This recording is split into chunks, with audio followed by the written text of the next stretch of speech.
राज्यसभा ने विपक्ष से वॉकआउट किया, हेडलाइन ये चलाई जा रही है। लेकिन इसके जिम्मेदार राज्यसभा के सभापति महोदय खुद हैं। आजकल राज्यसभा में लगातार बदजुबानी करना विपक्षी सांसदों के साथ से लेकर वरिष्ठ विपक्षी सांसदों को बच्चों की तरह झिड़क देना, पक्षपातपूर्ण रवैया अपनाना, जिन भी ज्वलंत मुद्दों पर सत्ता पक्ष घिरता हुआ नजर आए लोगों को चुप करा देना आए दिन की बात हो चुकी है। कल वो विनेश फोगाट का नाम सुनकर बिफर गए, कुछ भी रिकॉर्ड में नहीं जाएगा कि धमकी देने लगे। आज कांग्रेस अध्यक्ष और नेता प्रतिपक्ष श्री खरगे जी को अराजकता फैलाने की बात कही जाने लगी। ये कैसे बर्दाश्त हो सकता है कि 50 साल के राजनीतिक जीवन के धनी एक व्यक्ति को कहा जाए कि आप अराजकता फैला रहे हैं? क्या ये लोकतांत्रिक है? क्या ये मर्यादित है? क्या ये उचित है? उसके बाद विपक्ष के रवैये को वायरस कह देना, ये लोकतंत्र में कैसे बर्दाश्त किया जाएगा? इन शब्दों को कैसे बर्दाश्त किया जाएगा?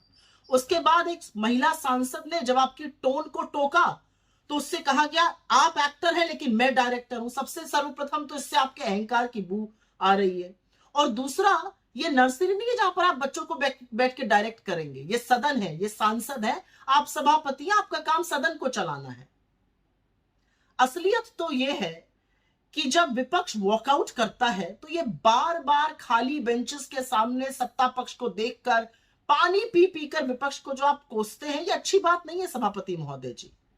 अच्छी बात तो खैर ये भी नहीं है कि जिस आरएसएस से अपनी संलग्नता की बयान आपने खुद दिया था, आपका आचरण अधिकतर उसी से प्रेरित नजर आता है। आपको तो लोकतंत्र को मजबूत बनाना है, उसको बचाना है। उसके संघार में थोड़ी आपको साक्षी बनना है या भागीदारी करनी है।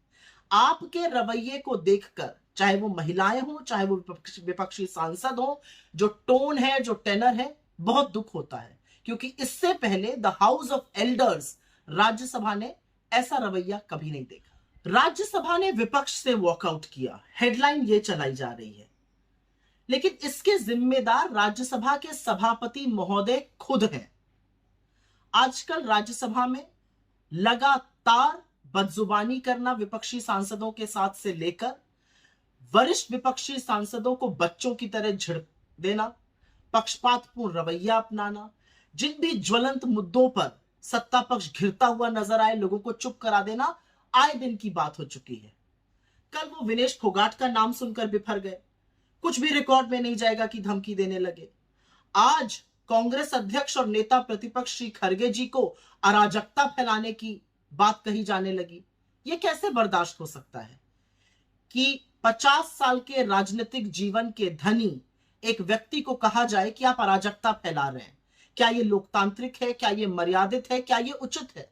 उसके बाद विपक्ष के रवैये को वायरस कह देना, ये लोकतंत्र में कैसे बर्दाश्त किया जाएगा? इन शब्दों को कैसे बर्दाश्त किया जाएगा? उसके बाद एक महिला सांसद ने जब आपकी टोन को टोका तो उससे कहा गया आप एक्टर हैं लेकिन मैं डायरेक्टर हूं। सबसे सर्वप्रथम तो इससे आपके अहंकार की बू आ रही है। और दूसरा, ये नर्सरी नहीं है जहां पर आप बच्चों को बैठ के डायरेक्ट करेंगे। ये सदन है, ये सांसद है, आप सभापति हैं, आपका काम सदन को चलाना है। असलियत तो ये है कि जब विपक्ष वॉकआउट करता है तो ये बार बार खाली बेंचेस के सामने सत्ता पक्ष को देखकर पानी पी पी कर विपक्ष को जो आप कोसते हैं, ये अच्छी बात नहीं है सभापति महोदय जी। अच्छी बात तो खैर ये भी नहीं है कि जिस आरएसएस से अपनी संलग्नता की बयान आपने खुद दिया था, आपका आचरण अधिकतर उसी से प्रेरित नजर आता है। आपको तो लोकतंत्र को मजबूत बनाना है, उसको बचाना है। उसके संघार में थोड़ी आपको साक्षी बनना है या भागीदारी करनी है। आपके रवैये को देखकर, चाहे वो महिलाएं हो, चाहे वो विपक्षी सांसद हो, जो टोन है, जो टेनर है, बहुत दुख होता है। क्योंकि इससे पहले the house of elders Rajya Sabha ने ऐसा रवैया कभी नहीं देखा है।